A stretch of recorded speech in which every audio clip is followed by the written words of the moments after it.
Reset. Fucking. We have to summon the fucking gods. We have to pray to the RNG gods to give us some cards. Because how else are we supposed to fucking do this shit? Just give me some cards. I don't want any of these. These are terrible. These are awful.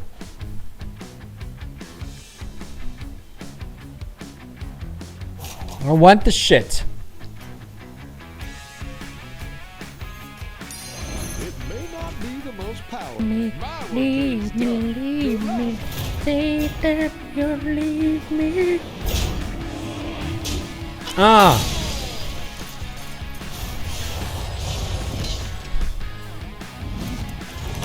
Okay, let's play smart. I knew you could do it. None of this is what I want. This is terrible.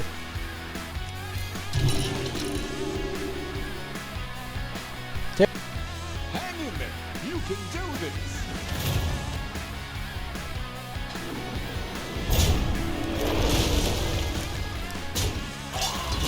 I'll take the win. I will take that win.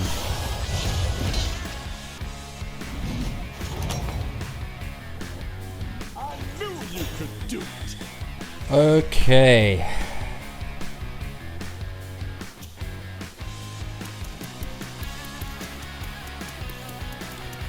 That is not bad.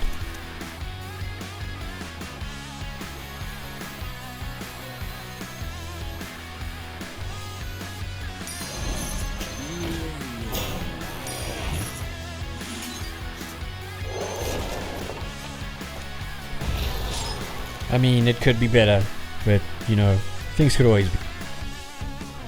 You're unstoppable.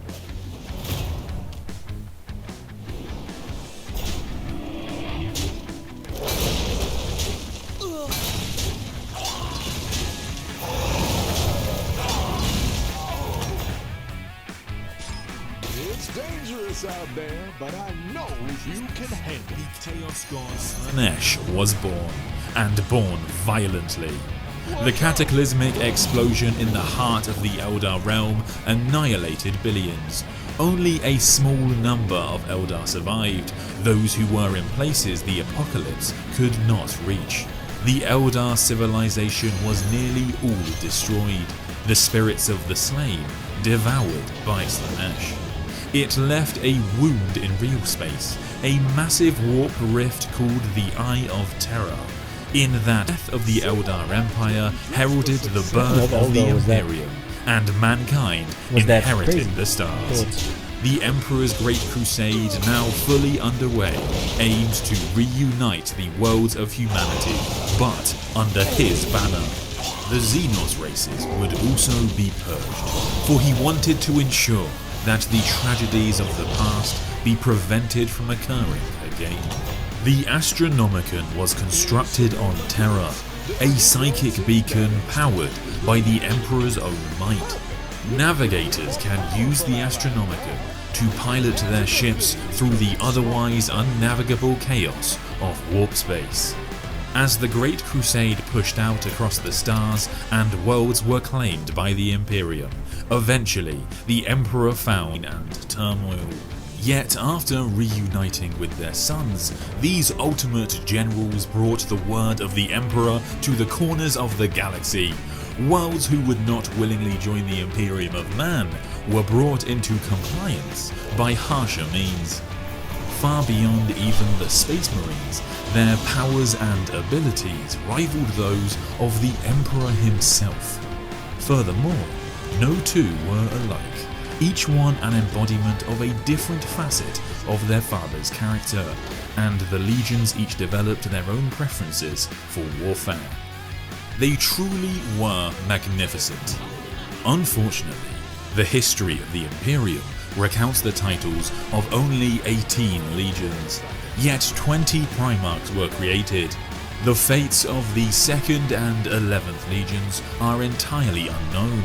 The Emperor had their records and statues destroyed. there was much bitterness and many rivalries.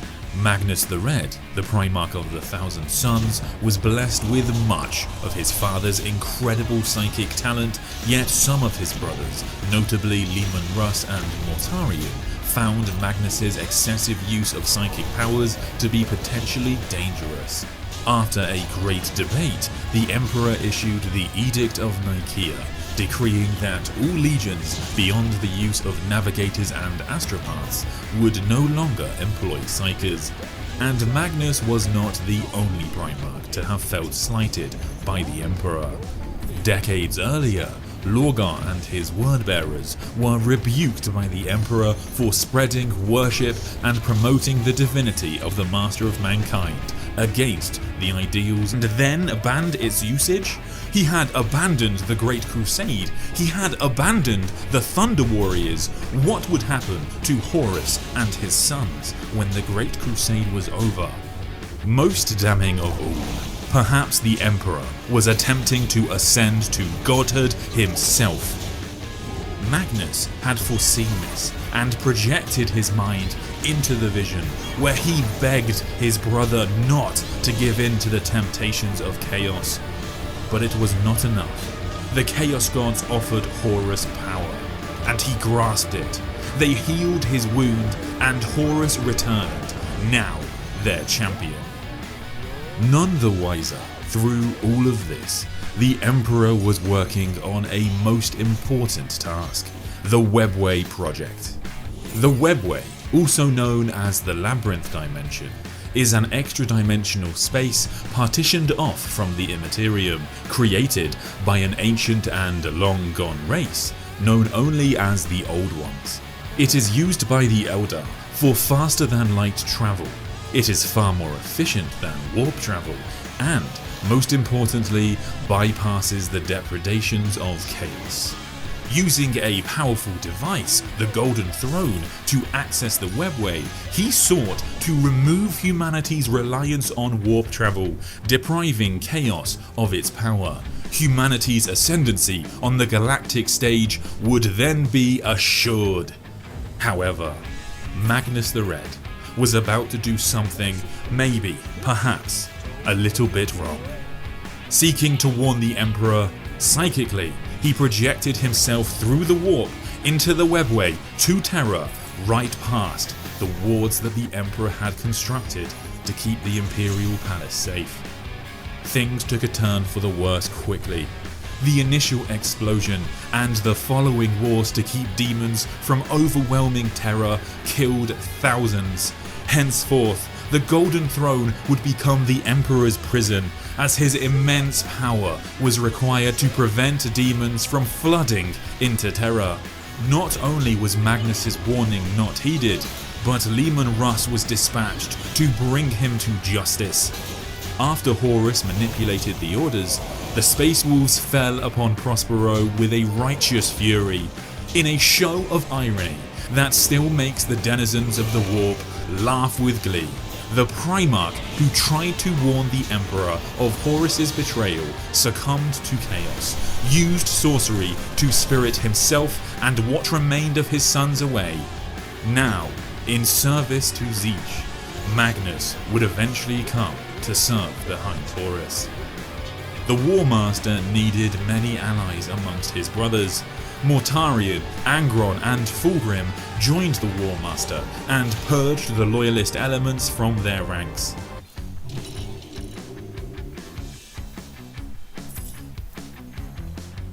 The ultimate AI voiceover for video creators. Explore voices exclusive to Artlist in the voice catalog. Find the perfect voice for your video. Put your text into the box. Customize your voiceover to match your vision. Generate, listen. They called it. 9 traitor sons were sworn to Horus to match the 9 sons loyal to the Emperor. But 3 of the Emperor's legions were now severely weakened, and the Primarch Ferrus Manus was dead. Horus had the advantage, but he could not defeat the Emperor as things stood. He possessed but a fraction of his father's power. To even the scales, he too found the gateway at Molech and entered. When he returned, His face looked like centuries had passed for the War Master. He had earned the favour and blessings of the Pantheon. There were many and varied conflicts throughout the years of the Horus heresy. Some were small skirmishes as brother turned on brother, but some were colossal battles where both sides deployed the god engines known as Titans, looming war machines that stride across battlefields with their apocalyptic weapons, laying waste to entire battalions. Even Mars was caught up in civil war, and the Edict of Nicaea was thrown to the wind so that the loyalist legions could use all tools at their disposal. But Horus needed to take humanity's homeworld, to slay his father by his own hand in order to cement his rule over the Imperium. So with his gigantic traitor fleet, the Siege of Terra began. Only 3 loyal Primarchs fought with the defenders on Terra: Rogel Dawn, Jagatai Khan, and Sanguinius, beloved by all. Horus and Sanguinius had once been considered the closest of brothers. The great angel had the gift of foresight and had seen visions of his death at the hands of Horus, yet he fought on, trying to preserve his father's dream. Secretly, however, hidden within the Imperial Palace, the traitors pay for every inch, hoping to delay them long enough so that relief could arrive from the forces of Lionel Johnson and Rabute Gilliman. Throughout all of this, Horus and the Emperor did psychic battle in the warp, and Horus was able to prevent the knowledge of Rabute Gilliman's proximity from reaching the defenders. To bait his father, Horus lowered the shields on his flagship, the Vengeful Spirit. The Emperor knew that this was certainly a trap, but he needed to end this once and for all. Malkador took his place on the Golden Throne, an act he knew would kill him, but he would willingly give his life to prevent the demons from overwhelming Terra, and to give his friend time to end this. The Emperor, Sanguinius, Dawn, and a host of heroes teleported onto the Vengeful Spirit. What follows, none know for sure. But legend tells us that the forces were split up, and it was Sanguinius who found Horus first. Horus attempted to sway the angel to his side, but he held true. Sanguinius stood alone against this terrible foe, but even the mighty Primarch of the Blood Angels was no match for Horus, empowered such that he was. The angel was brought low. Soon after, the Emperor arrived in the throne room. He was there the day Horus would slay the Emperor. He stood no chance, but it is believed that this noble sacrifice finally moved the Emperor. Whatever the cause, the Emperor could see Horus as truly irredeemable. The Blood Angels tell a tale where their Gene-Sire had put a chink in Horus's armor, and through this, the father sent a psychic blast that obliterated the soul of the son. The Horus heresy was over. So sprinkle hope near and far with kindness as your guiding star. In the aftermath, the Emperor's body was retrieved by Dawn. He was rushed back to the Imperial Palace, where the last of Malkador's life was spent. He was disengaged from the throne, and his body crumbled to dust. Only one being had the power and will to take that seat now. And so it was that the Emperor of Mankind was interred on the Golden Throne. And there he remains, his physical form broken, but his spirit endures, neither dead nor truly alive. For the next 10,000 years, every day, hundreds of Psykers are sacrificed both for him and the Astronomicon. But this immense suffering is worth it. His power, his will, keeps the demons from utilize their dark gifts in the long war against the Imperium. To prevent another catastrophic rebellion, reforms are implemented. Military bodies are divided. Even the Space Marine legions are split up into chapters, which, according to the Codex Astartes, should contain no more than 1,000 combat-ready battle brothers. These measures make sure that no individual can wield the same vast power that Horus once possessed. As well as having to deal with various chaos incursions, Xenos races, once held at bay during the Great Crusade, resurfaced. The Drukhari are sadistic Eldar killers. They lurk in the dark city of Commorragh that lies within the Webway, and so they were sheltered from the fall of their race. They feed off despair and anguish. Emerging from Webway gates, they raid and plunder at will, taking many slaves back to Commorragh for their dark experiments. Their nobler cousins, the Azuriani, fled the fall on vast space vessels known as Craftworlds. Their immense psychic power and technology allows them to minimize their losses, for they cling to survival by a thread.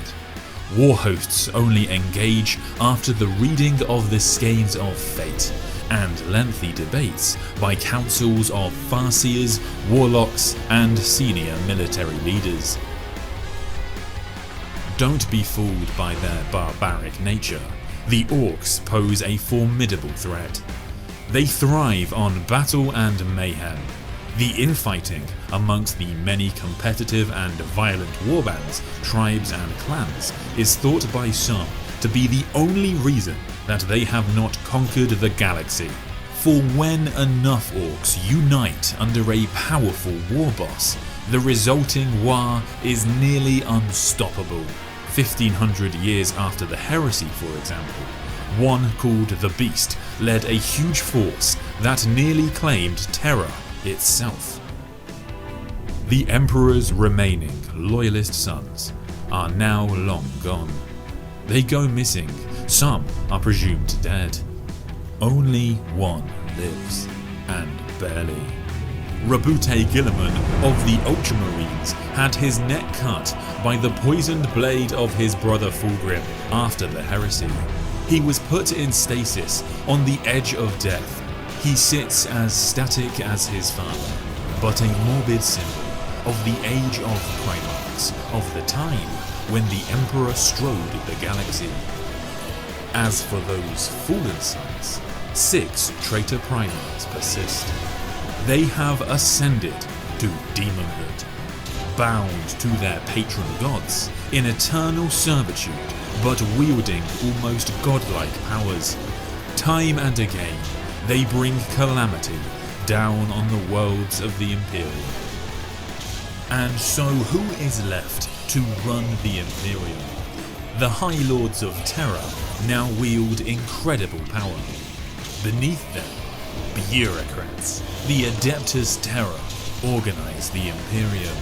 Systems that call for aid sometimes don't see a response for decades, by which time they've already fallen to invaders or turned from the Emperor's light themselves. Worlds are generally permitted to rule as they see fit, so long as they pay their tithes, such as the military manpower for the Astra Militarum. The regiments of the Imperial Guard are the flesh and bone shield for the Emperor's realm.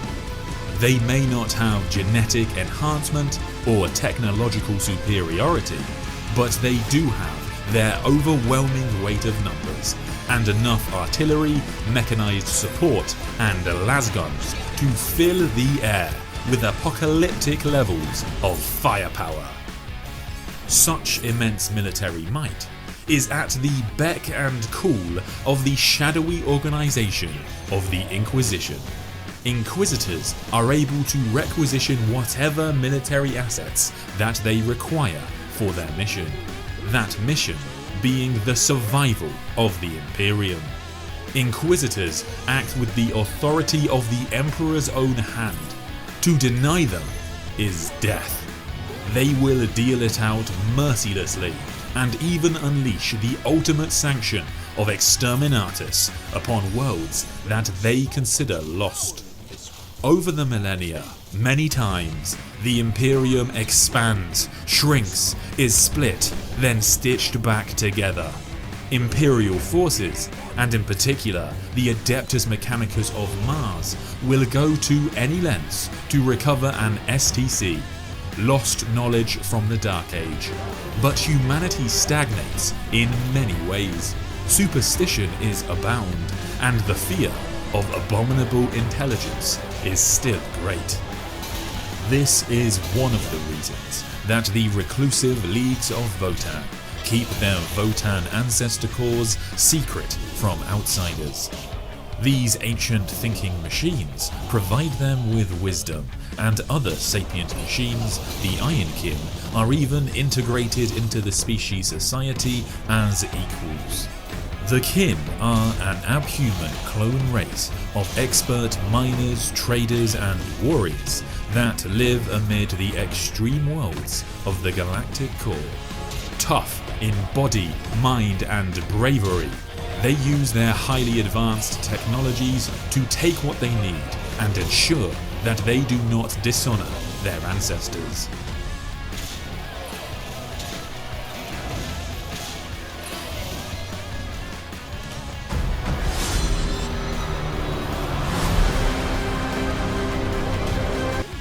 Truly, the great irony of the Imperium today is that the Emperor, a man who decreed that there are no gods, is worshipped as one himself by most of humanity. The Imperial cult is pervasive and worships the God Emperor, who guides and watches over us all. Defiance of the official state church, the ecclesiarchy, is met with resolute severity and merciless purges. The lessons of the Great Crusade are forgotten for most. Even some of the Space Marine chapters deify the master of mankind. Warriors of faith, such as the Adepta Sororitas, would gladly martyr themselves for their holy missions. The Sisters of Battle advance with the Holy Trinity of Boltgun, Melter, and Flamer, and ever their prayers ring out for the God Emperor. Crazier still, it works. Time and again, soldiers report miracles on the battlefield.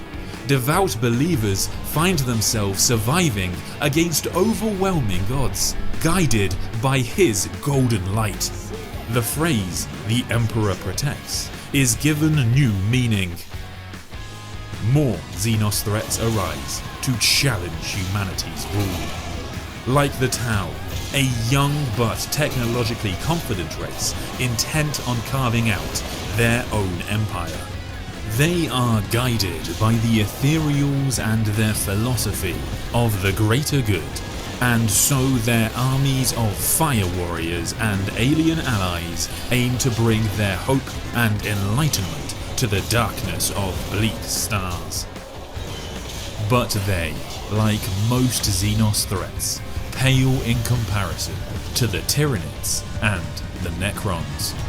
The Tyranids are not from our galaxy, but they invade as apex predators. The Great Devourer's technology is purely biological engineering, and the Hive Fleets can adapt at a terrifying rate. The entire race is directed by a single hive mind. It seeks to consume all forms of genetic and biological material. The Tyranids strike us from within also. Genestealers can infiltrate societies. They infect the mind, body, and soul. Genestealer cults have abhorrent human Genestealer hybrids that wait for the glorious day when they can begin their uprising.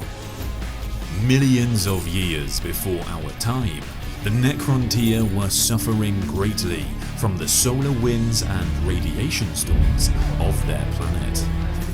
As they spread out across the stars, their unity eroded until eventually the ruling council, the Triarch, decided a common enemy was needed. For this, they chose the mighty race, the Old Ones. But the Necrontyr were seriously outmatched during this conflict, which became known as the War in Heaven. We believe that it was during the reign of Zarek, the Silent King, that the Catan first came to them with a... Okay, I think this is a loss, and I'm going to end my stream after this. It's been almost 5 hours, and I think that is good enough for today. Yeah, tomorrow I'm probably going to look at a bit of the Donald Trump and Kamala Harris debate, because that was very interesting, and oh my god, some of the stuff that was said was crazy. So I'm really keen to do some commentary on that.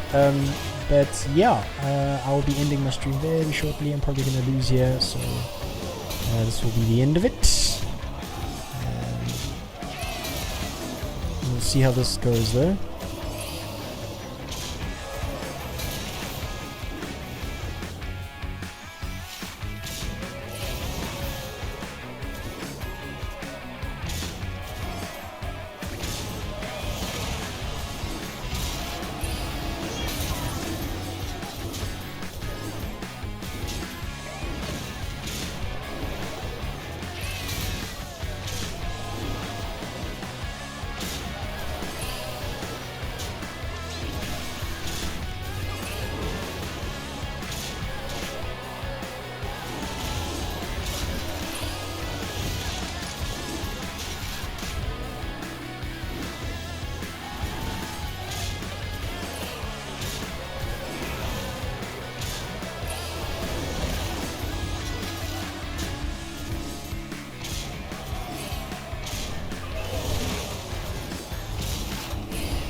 That was a surprisingly good round. Wow, okay.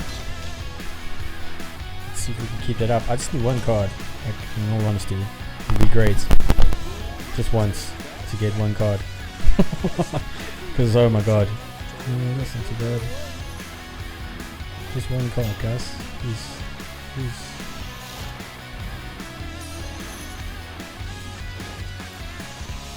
Just one card. One card. Be really, really nice to have just one card. Oh my goodness. It's not gonna happen, is it?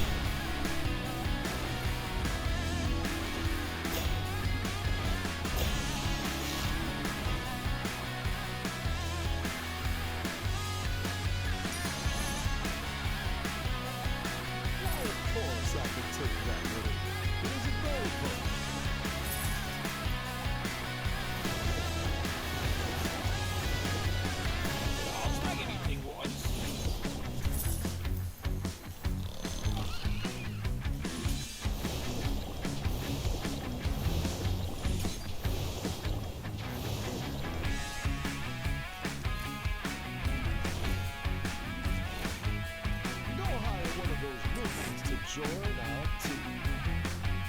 It's your destiny to win this.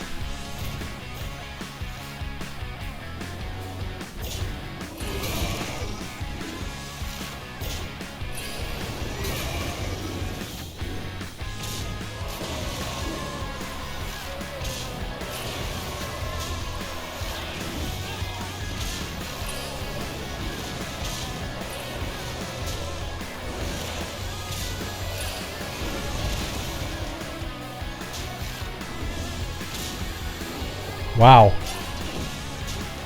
I mean, sure.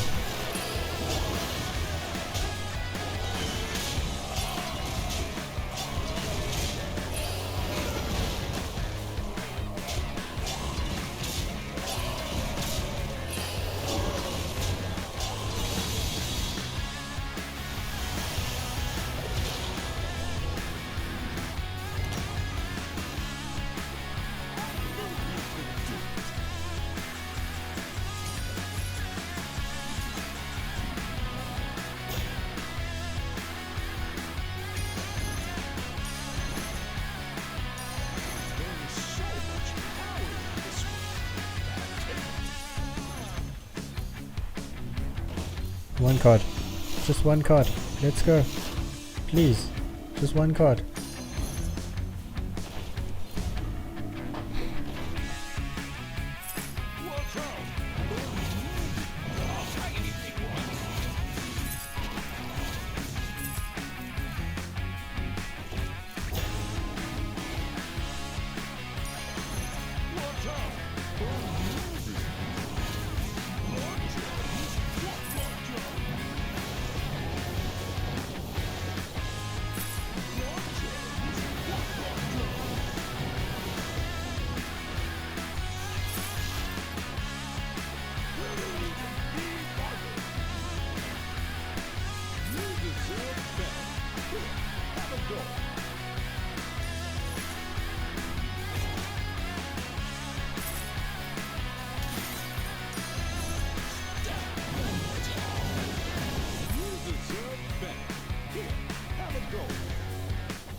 Holy crap, I won that.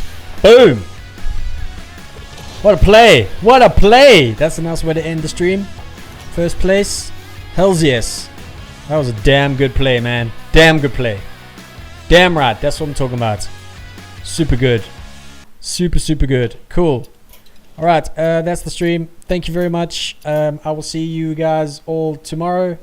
Not that I'm speaking to anyone, but if I see you all tomorrow, I will see you all tomorrow. Have a good evening. Bye!